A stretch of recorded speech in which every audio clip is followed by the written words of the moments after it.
മകളെ ആശുപത്രിയിൽ കൊണ്ടുപോകാൻ ആവശ്യപ്പെട്ട മാതാവിന് പിതാവിന്റെ മർദ്ദനം. കരുനാഗപ്പള്ളി മേക്ക് അരേശ്ശേരി സ്വദേശി ഹരീഷാണ് പോലീസിന്റെ പിടിയിലായത്. പ്രതിയെ റിമാൻഡ് ചെയ്തു.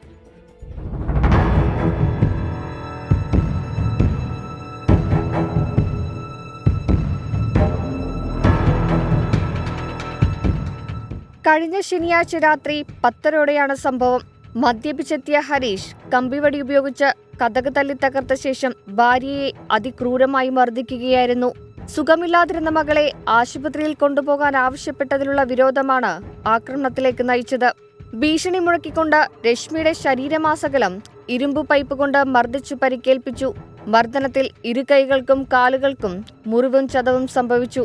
സംഭവം നടന്നതിനു പിന്നാലെ കരുനാഗപ്പള്ളി SHO മോഹിത്തിന്റെ നിർദ്ദേശപ്രകാരം സ്ഥലത്തെത്തിയ SIമാരായ ജിഷ്ണു, ഷിജു, റഹീം, ASI വേണുഗോപാൽ, CPO പ്രമോദ് എന്നിവരടങ്ങിയ പോലീസ് സംഘമാണ് പ്രതിയെ അറസ്റ്റ് ചെയ്തത്. കോടതിയിൽ ഹാജരാക്കിയ പ്രതിയെ റിമാൻഡ് ചെയ്തു. മുമ്പും പല ദിവസങ്ങളിലും ഇയാൾ മദ്യപിച്ചെത്തി ബഹളമുണ്ടാക്കുകയും മർദ്ദിക്കുകയും ചെയ്തിരുന്നെങ്കിലും യുവതി പോലീസിൽ പരാതിപ്പെട്ടിരുന്നില്ല. 24 കൊല്ലം.